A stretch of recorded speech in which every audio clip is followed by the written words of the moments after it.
Bem-vindos, muito obrigado por virem, aos que estão presencialmente e aos que estão em casa também, bem-vindos.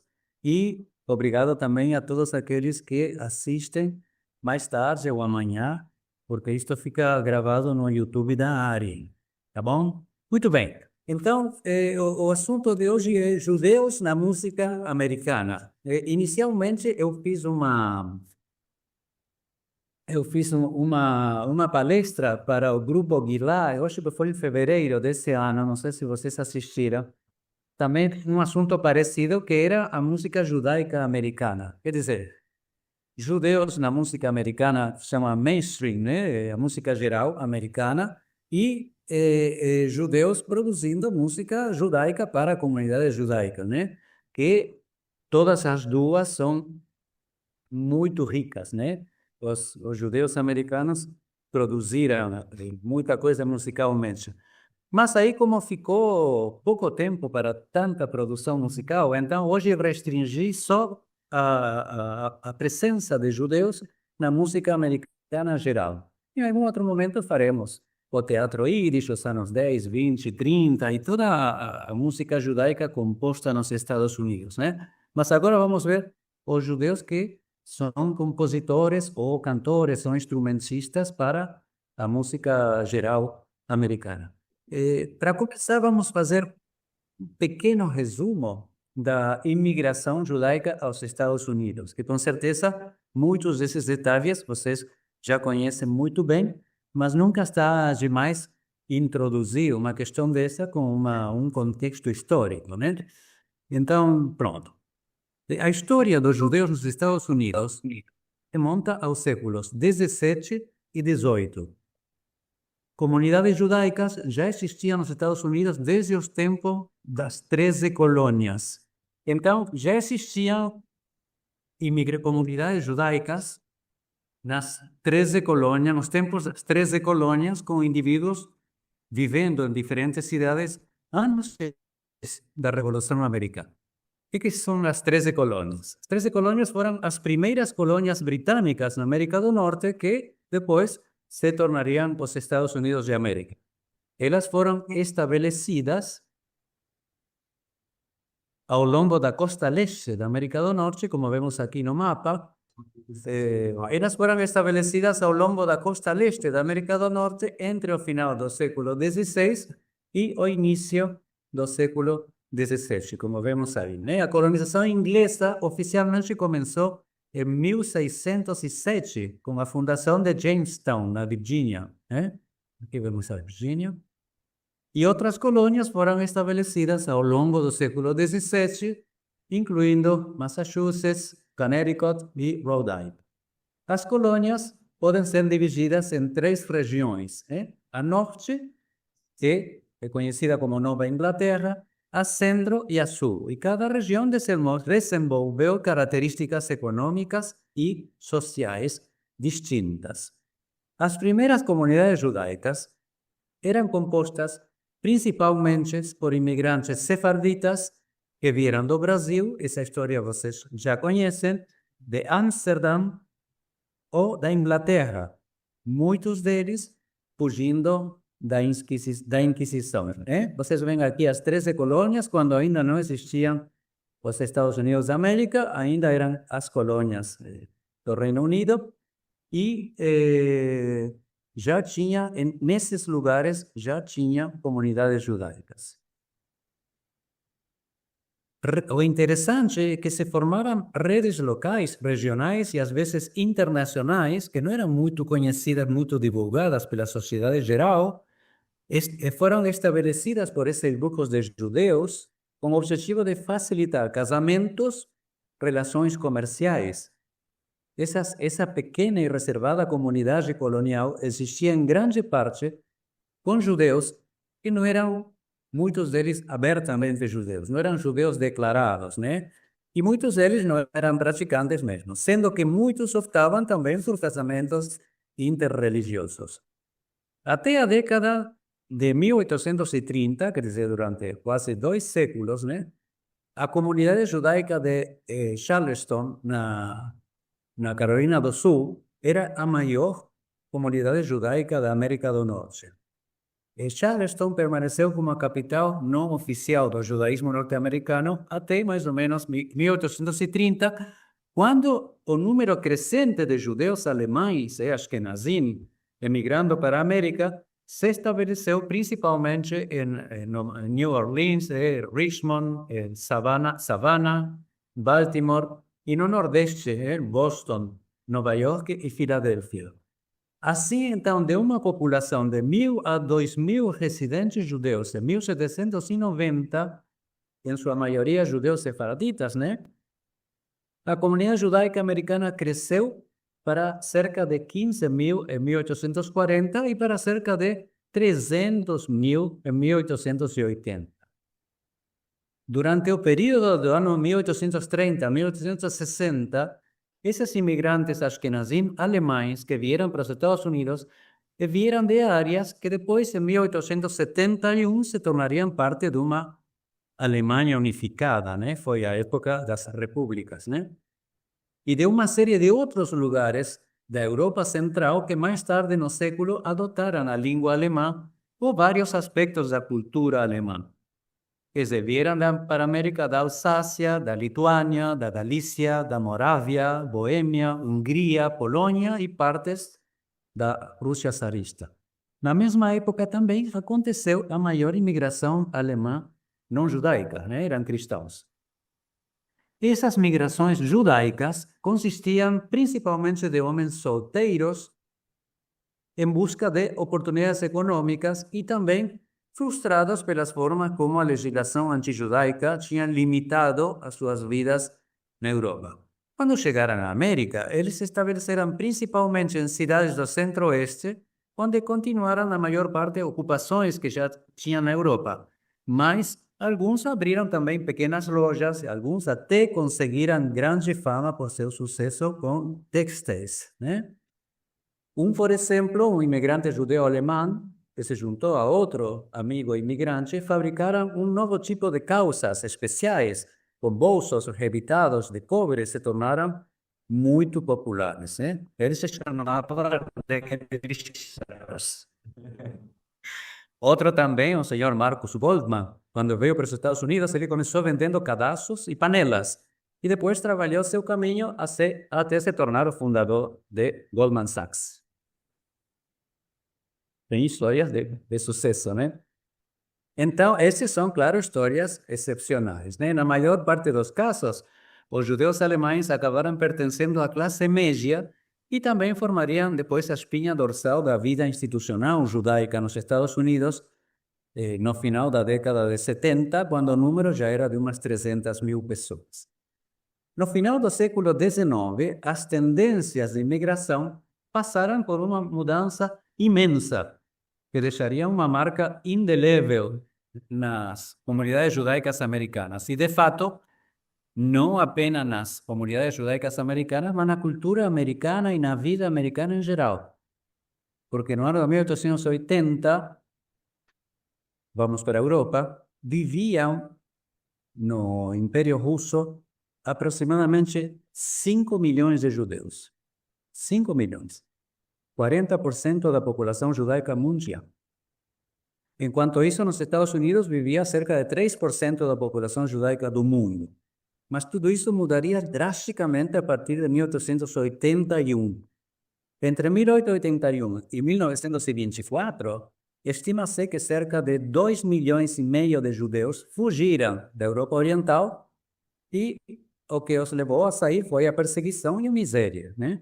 Em 1881, a política oficial do governo do Tsar começou a mirar nos judeus e não foi apenas a política do governo e a política turbulenta que tornara a vida dos judeus cada vez mais difícil.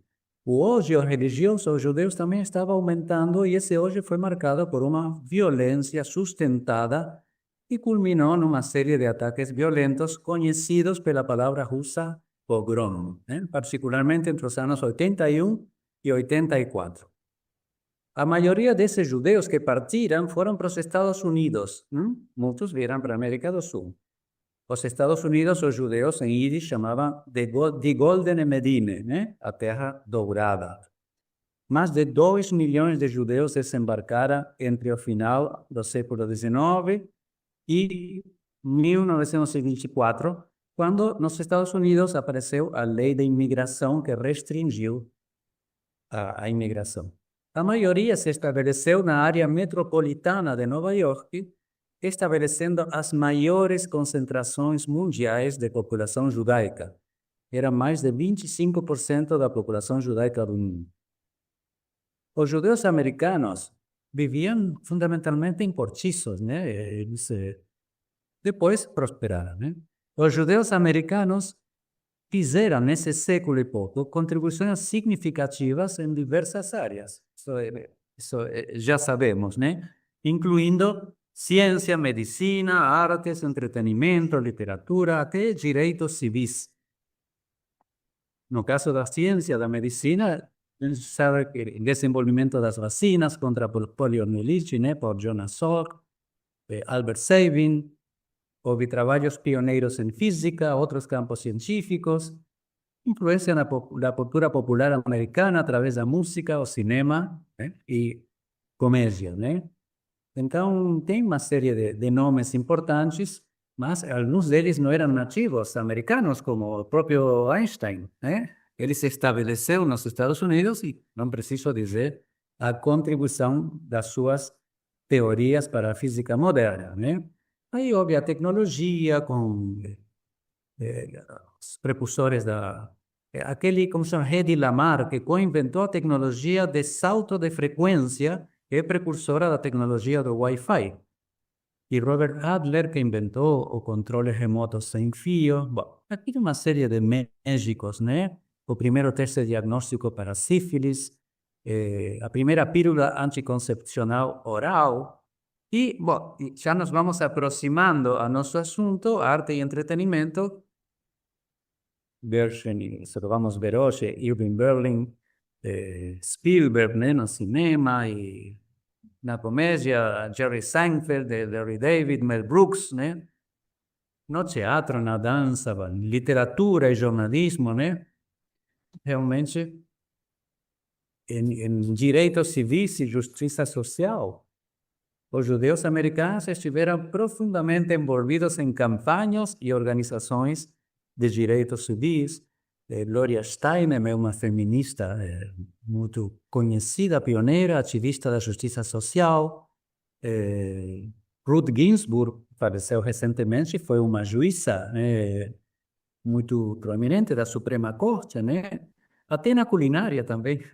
Bom, a contribuição desses judeus para a produção da música, que é o nosso assunto,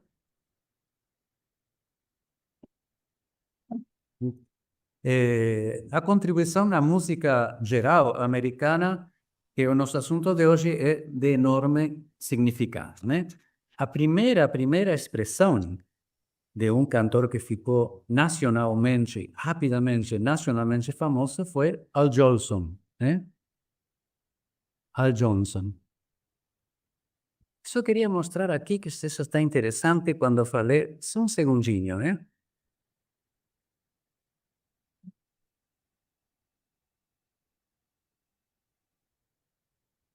Quando falei a respeito dos 5 milhões que viviam no Império Russo, rapidamente eu queria explicar que não podiam viver em qualquer lugar. Existia esse lugar que se chamou a zona de assentamento, né? A zona de assentamento que vai mais ou menos desde o Mar Báltico quase até o Mar Negro, né? E que pega toda essa região, isso que era parte do Império Russo. Os limites ocidentais mudaram várias vezes, que de repente 2, 3 milhões de judeus um dia estavam na Polônia, nos dias seguintes estavam dentro da Rússia, né? Então, a zona de assentamento pegou todo o território dos atuais países, né? A Belarus, né? A Lituânia e a Moldávia. Grande parte da Ucrânia, da Polônia, algumas partes da Letônia e a parte ocidental da Federação Russa, né? Então, este é o mapa da Europa atual. seria uma coisa assim que pega aqui, pedaço da Polônia, toda a Moldova, né, Moldávia, aqui, até o Mar Negro, e todo esse pedaço aqui, partes da Ucrânia, claro que era totalmente proibido para os judeus viver fora das zonas de assentamento. Então, o judeu não podia ir morar em Moscou ou em São Petersburgo, né? Não podia, estava proibido. Tinha pequenas exceções de pessoas que eram muito ricas ou pessoas muito destacadas. Então, a eles era permitido, por exemplo, ir para uma universidade em São Petersburgo, mas era uma coisa muito rara. Bom, a história dessa zonas de assentamento é uma história interessante que merece depois focalizar nela de forma mais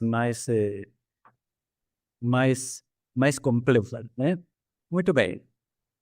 A primeira manifestação assim importante, né, de um judeu que estourou nas paradas assim para o país inteiro foi Al Jolson, né? Ele se chamava Asa Joelson, né? Nasceu na Lituânia e faleceu em São Francisco, né? Ele foi um cantante, ator, guionista, diretor de música, é filho de um rabino que em 1893 se mudou com toda a família para os Estados Unidos.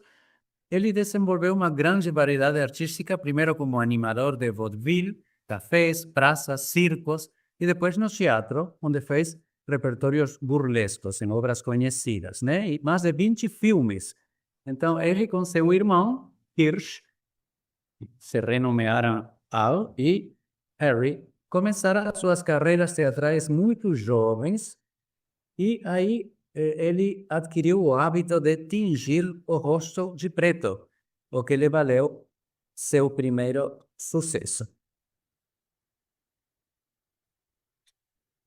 Este Al Jolson tinha um estilo muito pessoal, uma forma muito dinâmica de cantar jazz e blues, e se tornou um grande sucesso quando pegou música tradicionalmente afro-americana e a popularizou para o público americano branco, que o problema racial era muito importante nesse momento, não estaria disposto a ouvir essa música quando executada por artistas negros. Então, ele, apesar que era um estereótipo, porque ele era um branco que se pintava de preto, o seu trabalho foi frequentemente bem visto por publicações negras. Ele foi creditado por lutar contra a discriminação na Broadway, né? Já em 1911, ele teve sucesso no ano 20, 20 e pouco, né? Então, era uma pessoa bem aceita na comunidade negra e não levaram a mal, salvo um crítico ou outro, que ele se pinte o rosto de preto para cantar essas coisas, né? Ele era uma fera na cena, né? E ele tinha um estilo, ele fez do exagero um estilo, né? E do sentimentalismo um modo de expressão que hoje para nós não seria aceito, porque seria piegas, seria muito afetado, seria muito exagerado, né? Mas ele mesmo era o choro. Ele ia de canções picarescas, fazendo reviravoltas intencionais de olhos, passagens no meio da canção em que ele assobiava, e até demagogia piegas, com canções como Sonny Boy e My Mommy, cantadas com o joelho no chão, chorando, né? Uma coisa assim que para nós seria, poxa, não precisa. Hoje seria para nós muito piegas, né? Muito exagerado, né? E depois, então, ele acabava os espetáculos com uma rodada infindável de bises, né? No ano 20, 1920, ele cantou uma canção de George Gershwin que o vai tornar famosos nos estados, em todos os Estados Unidos. Realmente, ele foi a primeira expressão disto que estamos falando hoje, de grande sucesso, né? No filme, né, de Jazz Singer, e aí ele canta Kol Nidre, né? No filme, um filme muito conhecido. Então, deixa eu mostrar para vocês.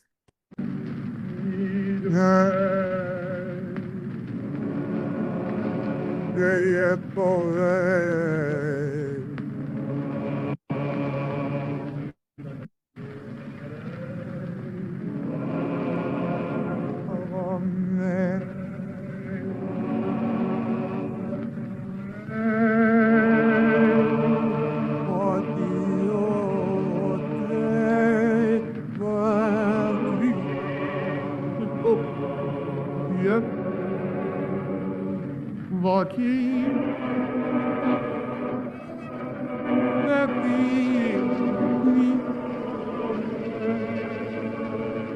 Os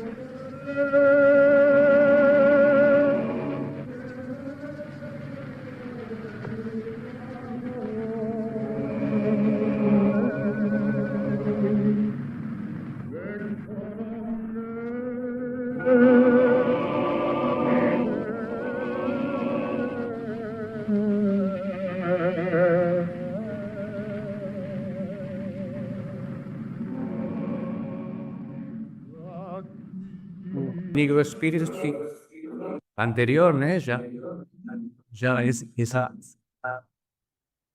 existência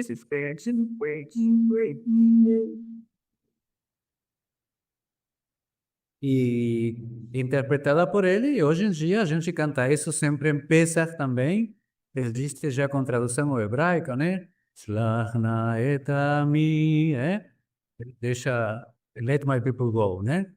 Muito bem. as gravações Obras no idioma clássico, mesmo enquanto colaborava com seu irmão Ira na escrita de algumas das músicas mais influentes e memoráveis da Broadway, né? Um Americano em Paris, George Gershwin, né? Uma obra sinfônica. É uma obra de música clássica sinfônica do compositor George Gershwin, composta em 1928. Estreou no Carnegie Hall, em Nova York, sob regência de Walter Damrosch.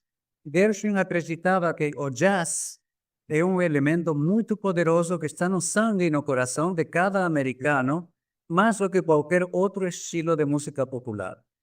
Ele disse, acredito que pode ser convertido em obras sinfônicas sérias e de valor permanente. Realmente ele comprovou isso muito bem. Aí ele decidiu morar em Paris por um tempo para continuar seus estudos formais. E, no entanto, ele foi rejeitado por dois professores com quem ele queria estudar. Maurice Ravel e Nadia Boulanger, que foi a professora de muitos regentes famosos, né? E quando se tentou tornar aluno de Igor Stravinsky, Stravinsky perguntou, diz uma coisa, quanto dinheiro você ganhou no ano passado? Ele já era um homem famoso nos Estados Unidos. Ele disse 200 mil. Aí ele disse, então, falou Stravinsky, eu deveria ter aulas com você. E o rejeitou como aluno. De qualquer forma, um americano em Paris é uma obra que contém citações do concerto para piano de Ravel do mesmo período. E ele disse sobre essa composição, meu propósito aqui é retratar as impressões de um americano visitando Paris. Enquanto caminha pela cidade, ele ouve vários ruídos da rua e absorve a atmosfera francesa. A primeira parte da obra é desenvolvida num estilo tipicamente francês, à maneira de Debussy, por exemplo. Uma curiosidade muito interessante. Gershwin usou vários, se chamam em inglês, taxi horns. São buzinas de táxi, que estavam afinadas musicalmente em diferentes notas para ele capturar a atmosfera caótica e vibrante das ruas de Paris. Agora vamos ver a orquestra tocando. Vocês vão ver que tem um músico tocando aí buzinas, né? E ele usa essas buzinas na sua obra sinfônica, né? Dando um toque que isso foi uma adição muito criativa, né, na orquestra sinfônica, dando um toque autêntico e humorístico na obra. Então, vamos ouvir pelo menos o começo da obra, principalmente para ouvir essas buzinas, que são muito, muito interessantes, né? E dois bees.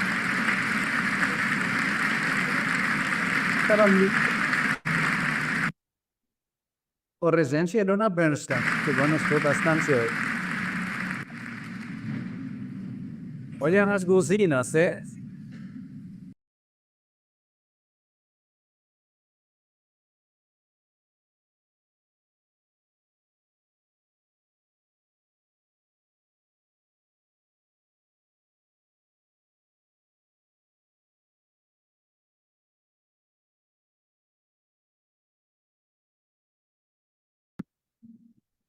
é muito impressionante, né? Quando uma pessoa consegue reproduzir musicalmente alguém andando numa rua muito conturbada, com muito trânsito, muito barulho e com as buzinas aí dos táxis, né? Realmente é a genialidade do compositor, está fantástico, né? Gershwin é maravilhoso e o regente que estava regendo aí, que é Leonard Bernstein, outro judeu também, que trouxe contribuições muito importantes que também já vamos a ver. A Rapsódia em Blue, de Gershwin, é uma composição icônica também, de 1924. Funde música clássica e jazz, popularizando o jazz entre o público da música clássica, que isso não foi uma tarefa simples, né? A obra é considerada uma representação musical da cidade de Nova York, né? Das primeiras décadas do século XX. E trata-se de um retrato musical da cidade e a sua energia durante a era do jazz. O título se refere ao estilo musical blues, né?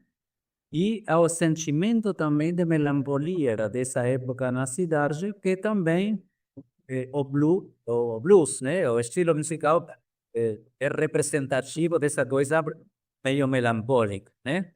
E combina elementos de música clássica, como a estrutura toda sinfônica, com as influências do jazz, o ritmo e a harmonia, né? Estreou no ano 24, em Nova York, num concerto intitulado Um Experimento em Música Moderna, né?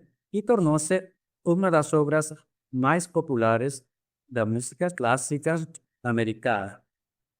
Uma curiosidade é que Gershwin compôs grande parte da obra durante uma viagem de trem, inspirado pelos ritmos e sons metálicos do trem. E é muito importante ouvir como começa a obra, que é um solo de clarineta no início da peça, que se tornou o elemento mais característico da obra, né? A clarineta tocando, glissando, né?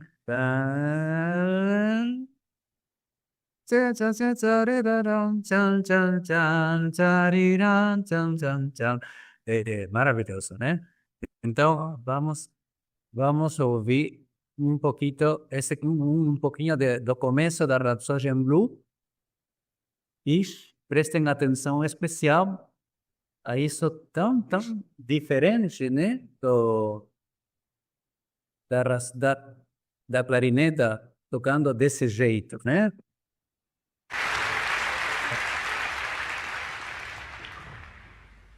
Aqui Bersa é também o solista de piano, né?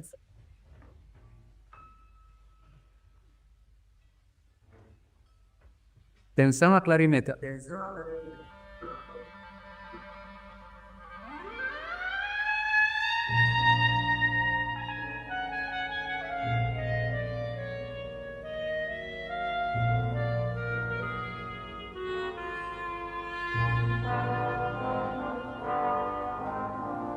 Esses são os alunos de Nova York.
Muito bem. Maravilhoso, né? Gershwin e maravilhoso também o Leonard Bernstein, também como pianista, né? Muito bem. Gershwin compôs uma ópera que se chama Porgy and Bess. É uma ópera em 3 atos, com música de Gershwin e libreto em inglês de Ira, seu irmão, e mais do Buzz Howard. É baseado no romance Porgy, né? Desse Howard. E na peça do mesmo nome, coescrita com sua mulher Dorothy, né? Lidam, esse trabalho lidam com o estilo de vida dos americanos negros numa fictícia cidade em Charleston, Carolina do Sul, que se chama Catfish Row, né? É fictícia no início dos anos 1930. Ele utilizou um elenco formado exclusivamente por cantores negros com formação em música clássica, né? Uma visão artística muito aventureira, muito visionária para a época e até hoje é mantido. Hoje em dia, depois de acabaram os preconceitos que impediram a ópera ser representada nos Estados Unidos, são nos anos 80 que foi parar no Metropolitan, hoje se faz no mundo inteiro como parte do repertório operístico e se acostuma que sejam todos cantores negros, né? Esse costume se mantém, né? E trouxe a riqueza de expressões idiomáticas do blues e jazz para a ópera, né? Ele mesmo a considerava o seu melhor trabalho. Por preconceito racial, não foi aceita nos Estados Unidos como uma ópera verdadeira, né? Era um gênero menor, né? Até o ano 76, quando o Houston Grand Opera produziu a ópera completa, e no Metropolitan só em 1985, com 2 grandes cantores líricos, né? E hoje em dia é considerada parte do repertório de ópera padrão no mundo todo. Então vamos ouvir um pedacinho da ópera.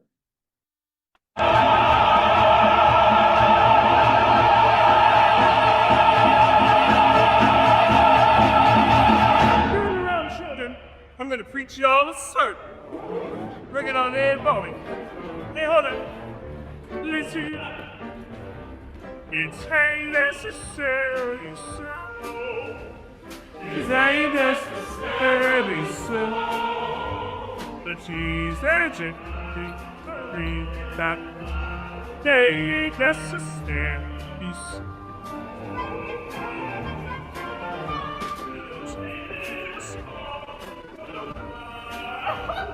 Till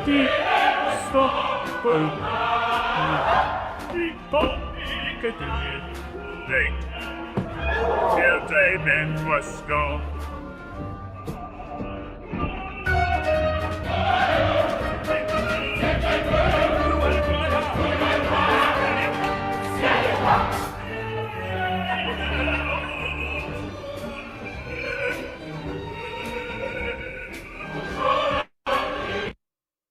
É uma ópera muito interessante, muito interessante. A música mais conhecida da ópera é uma área que compôs Gershwin para a ópera, se chama Summertime. A canção rapidamente se tornou um popular standard de jazz muito gravado e descrito como, sem dúvida, uma das melhores canções que Gershwin já escreveu. E a escrita é altamente evocativa, né? Mistura brilhantemente elementos de jazz e dos estilos musicais dos afro-americanos do sudeste dos Estados Unidos do início do século XX. E foi caracterizado como uma das melhores letras também do teatro musical. Ele foi notavelmente bem-sucedido em sua intenção de fazer com que essa melodia soasse como uma canção folclórica. Isso é reforçado pelo uso de uma progressão harmônica lenta que sugere um blues. Devido a esses fatores, essa melodia tem sido uma das favoritas dos músicos de jazz há décadas e é interpretada numa variedade grande de andamentos e de estilos, né? Vamos ouvir um pouco 2 estilos bem diferentes. O primeiro estilo, um soprano americano, aposentada, ainda é viva, eu acho. Leontine Price, ele é um soprano mundialmente famoso, cantando o Summertime com um estilo de um cantor lírico, né? Então vamos ver como é que soa assim cantado, né? Deixa eu ver se está compartilhado. Não está compartilhado. Então, esta cantora americana se chama Leontine Price.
Eu só vou adiantar para que vejam no meio final, né? Que vale a pena, né?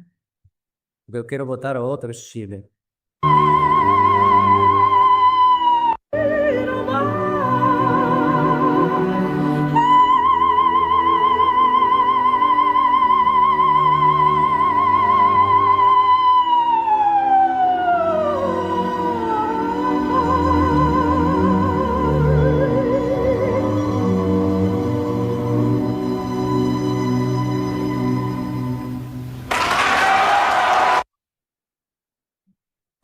Ela mais ou menos dá conta do pecado, né?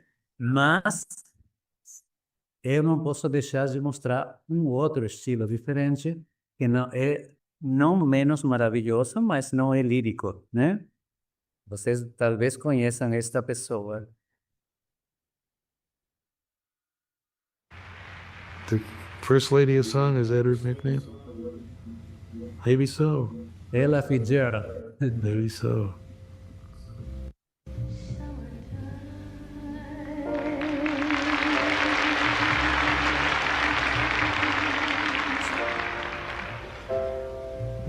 And the living is easy.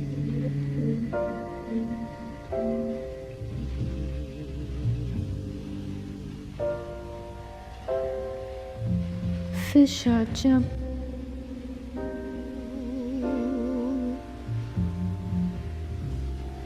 And the cotton.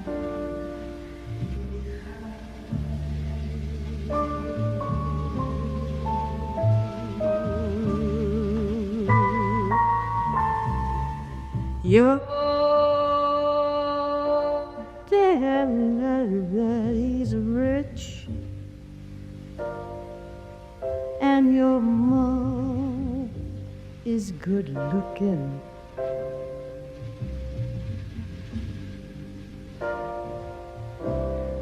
So hush, baby,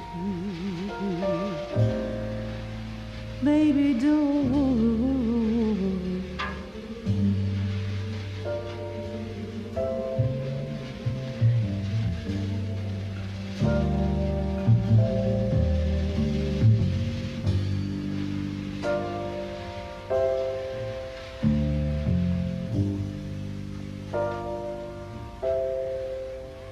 One of these mornings,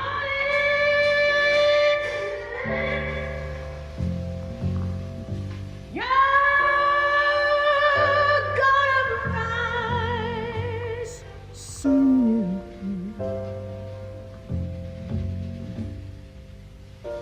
Then spread your wings and you take to the sky.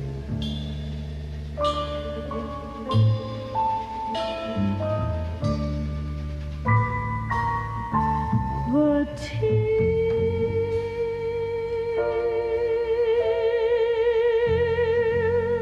that morning,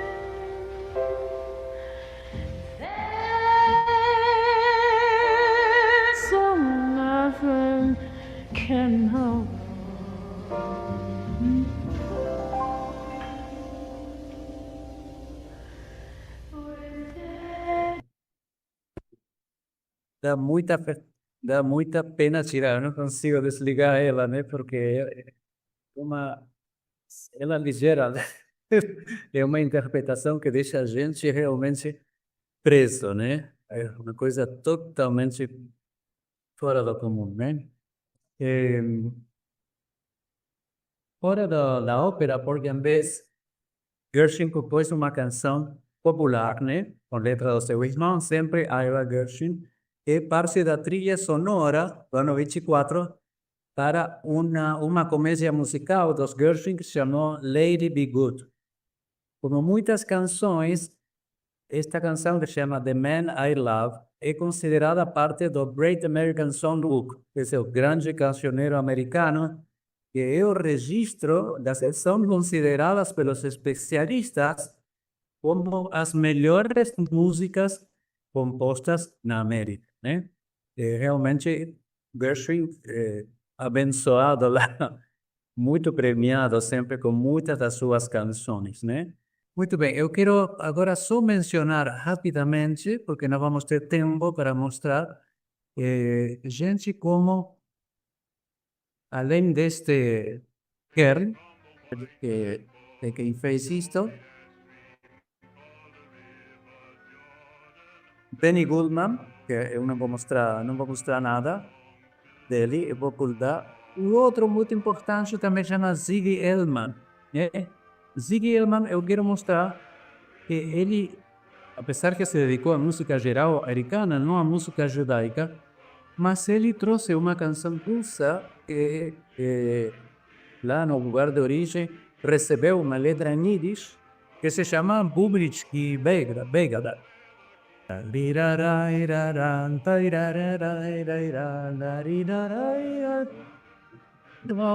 É uma canção russa essa, né? Mas foi ele que a tocou nos Estados Unidos com sua orquestra e foi por isso que essa canção virou famosa como ela é, né? Então, eu quero mostrar para vocês a versão dele rapidinho. Vamos deixar Benny Goodman para alguma outra vez. E vamos pegar o Bubnitsky como o Ziggy Elman. Bubnitsky, eu tenho esta é de un garoto, a letra não é triste, né? Um garoto pedindo, implorando que comprem os últimos peixes que ele tem para vender, que ele está na chuva, né? Tomando frio. Então, mas a música é alegre. Caso que tantos judeus como esses todos que eu mostrei, se orientaram para o lado do jazz e do blues, né? Eu acho que tem a ver isso com o klezmer que eles traziam da Europa, que é realmente está irmanado com o jazz de várias maneiras também. Mesmo assim, porque naquelas jam sessions que o cara começa a tocar e os outros começam a tocar juntos, improvisando, sem ter falado uma palavra antes, nem ensaiado nada, eles saem tocando. Com o klezmer acontece a mesma coisa também, a improvisação, né? Eles pegam um modo musical que conhecem e dentro do modo vão se ouvindo e vão improvisar. É maravilhoso, né? E vocês veem também como eles contemplaram a realidade das pessoas de cor dos Estados Unidos e refletiram nas suas obras sempre a vida dessas pessoas, as suas dificuldades, né? Que realmente teve artistas como, por exemplo, Sinatra, que ele décadas demorou para conseguir que quando eles iam tocar em algum hotel importante, em algum teatro importante, no jantar posterior fossem aceitos os seus músicos, que grande parte deles eram negros, né? Mas pelas questões raciais, eles não podiam ficar e serem aceitos naqueles cassinos e essas coisas. Quer dizer, a luta pela questão racial nos Estados Unidos, a luta pela questão racial formal, né, nas leis, durou muito para dar cerca, né? A questão racial, claro que sempre continua de uma forma ou outra, né? Mas já foi muito, muito pior, né? o musical da Broadway tem sido essencialmente uma criação judaica. É uma herança pela qual todo mundo deveria agradecer por causa das dezenas de conhecidos e, na verdade, centenas, se não milhares de compositores e letristas judeus, alguns menos conhecidos, que fizeram mágica nos teatros de Nova York ao longo do século XX. É difícil lembrar de compositores e letristas da Broadway que não sejam judeus, né? Entre os itens básicos do palco musical da Broadway, que tem letra ou música de compositores ou letristas judeus, ou ambos, né? Letra e música, nós temos alguns musicais, né? Como Showboat, Annie Bet Your Gun, Oklahoma, West Side Story, de Bernstein, Chicago, Fiddler on the Roof, Chorus Line, Carousel, My Fair Lady, Hello Dolly, South Pacific, Say Cabaret, The Sound of Music, Porgy and Bess, Hairspray, é interminável, né? Então, eu vou focalizar só por causa do tempo, e esse é nada mais e nada menos que o Fiddler on the Roof, que é um musical, é um musical com música de Jerry Bock, letra de Sheldon Harnick, e livro de Joseph Stein, todos judeus, né? Ambientado na Rússia, né? No Império Russo, no Pale of Settlement, essa zona de assentamento da Rússia Imperial, por volta de 1905. É baseado num livro de Sholem Aleichem que se chama Tevye der Milchiker, né? Tevye, o leiteiro. Então, a história se centra em Tevye, um leiteiro da aldeia de Anatevka, Kitícia, né? Que tenta manter as suas tradições religiosas e culturais judaicas à medida que as influências externas invadem a vida da sua família. Então, ele deve lidar com as ações obstinadas de suas 3 filhas mais velhas que desejam se casar por amor, e suas escolhas de marido são sucessivamente menos palatáveis para Tevye. E um decreto do Tsar eventualmente expulsa os judeus da aldeia. Então, a produção original da Broadway do show estreou em 1964 e foi o primeiro teatro musical da história a ultrapassar 3.000 apresentações. Ainda não existia o filme, estamos falando do musical no teatro. E teve o recorde mundial da Broadway mais longo, por quase 10 anos representando sem pausa, até que veio o musical Grease, que superou esse número, né? Mas até lá, imagina, 10 anos seguidos em cartaz. A produção foi extraordinariamente lucrativa e altamente aclamada, ganhou 9 Tonys, né? Incluindo melhor música, melhor musical, a trilha sonora, melhor livro, melhor direção, melhor coreografia, e gerou 5 revivals da Broadway e o filme, né? A adaptação cinematográfica de grande sucesso no ano 1971, que desfruta de uma popularidade internacional duradoura, né? E também foi uma escolha popular para produtores escolares e comunitários, né? Claro que no ano 72, o ator israelense Topol obteve um merecido Globo de Ouro ao melhor ator de musical pelo seu trabalho, nem sei como classificar, né? Indescritível o trabalho de Topol nesse filme, né? Então vamos a ver dois momentos. Primeiro, o Tradition, um pedacinho, né? Que todo mundo conhece muito, muito também. E sempre pode chegar em casa e procurar no YouTube para continuar ouvindo turco, né? And we all live in simple peace and harmony.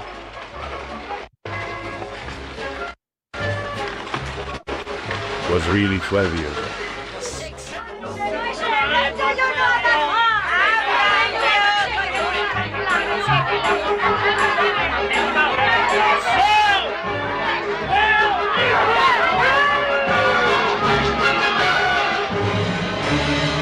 That I can tell you in one word.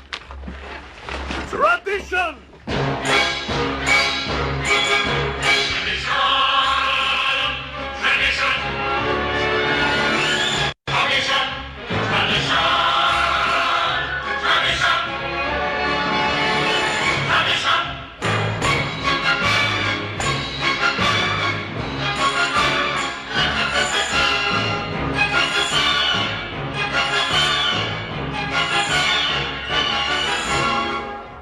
because of our traditions. We've kept our balance for many, many years.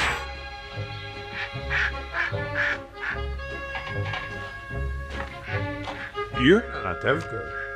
We have traditions for everything. How to sleep, how to eat, how to work, how to wear clothes. For instance, we always keep our heads covered and always wear a little prayer shawl. This shows our constant devotion to God. You may ask, how did this tradition get started? I'll tell you. I don't know. But it's a tradition. And because of our traditions, every one of us knows who he is and what God expects him to do. And what God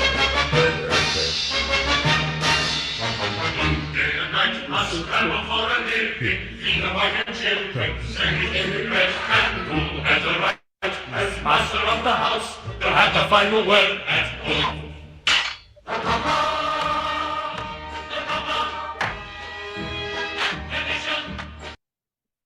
Pronto, y a otra que tenemos que ver.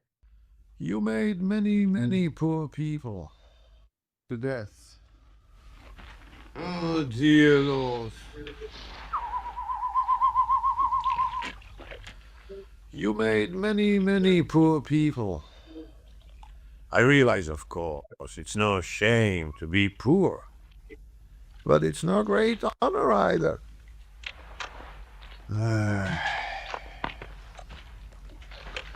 So what would have been so terrible if I had the small fortune? If I were a rich man,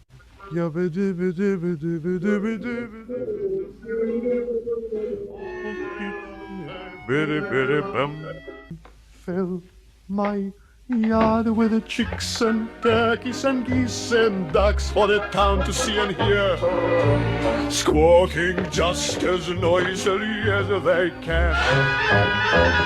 And each love will land like a trumpet on the ear, as if to say, here lives a wealthy man.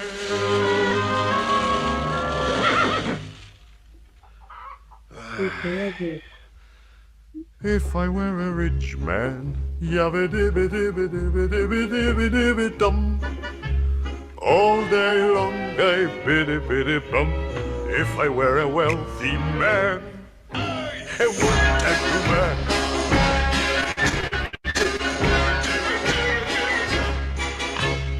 If I were a biddy-biddy rich, idle, diddle, diddle, diddle, bang.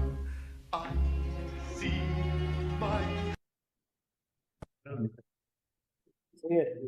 Muito bem. Bom, vamos continuar rapidinho. Eu vou pular o negócio do... Eu vou mostrar o que eu vou pular. Eu vou pular um pouco a respeito do klezmer. Você sabe que o klezmer é um gênero que nasceu também na Europa Oriental e que os klezmorim, os músicos, eram um grupo de instrumentistas que viajavam numa charrete de aldeia em aldeia, tocando nos casamentos e ganhando pratos de comida, né? Então, esse era o gênero klezmer, né? E isso ficou depois, veio para os Estados Unidos e ficou meio apagado durante várias décadas, porque a segunda geração de imigrantes tinha meio como vergonha expor a sua cultura, né? Os músicos estavam todos muito integrados na cultura americana, com jazz e blues. Então, eles não queriam mais. Nos anos 70, houve um revival do klezmer e virou internacionalmente outra vez, mais uma vez, virou algo muito, muito aceito no mundo inteiro, né? Aí, então, chegamos a Simon e Garfunkel, que realmente uma dupla de rock, né? Que eles tiveram alguns sucessos muito importantes eu queria mostrar só um pedacinho do principal, que todo mundo conhece, que se chama Bridge over Troubled Water. Então, eu quero mostrar. Na verdade, eu vou mostrar só o Garfunkel sozinho, porque é a melhor versão de todas, né? Pronto. Eu vou compartilhar o que eu vou pular também aqui. O que eu vou pular por causa do tempo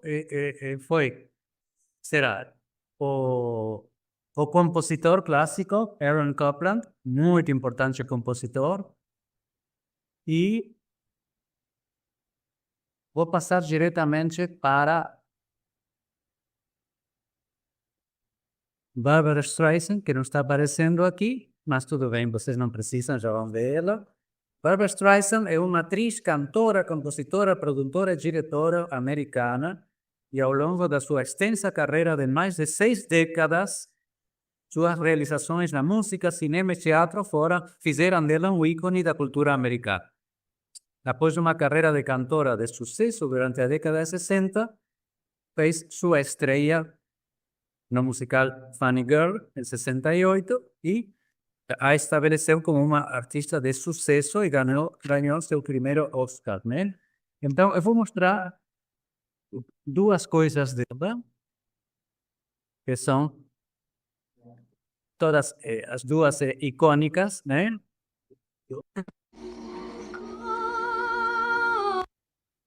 Yentl é um filme musical romântico americano de 83, dirigido, co-escrito, co-produzido e estrelado por Barbra Streisand, né?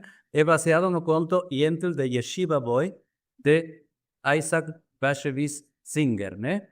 Bashevis Singer. O filme utiliza música para contar a história de Yentl Mendel, uma moça judia na Polônia de 1904 que decide se disfarçar de homem com o nome de Angel para poder receber educação em direito talmúdico. A trilha sonora e as canções do filme, compostas por Michel Legrand, com letras de Alan e Marilyn Bergman, incluem a canção Papa, Can You Hear Me? E para encerrar, eu vou mostrar um clássico dela, que não precisa muita apresentação, e com certeza todos gostamos muito.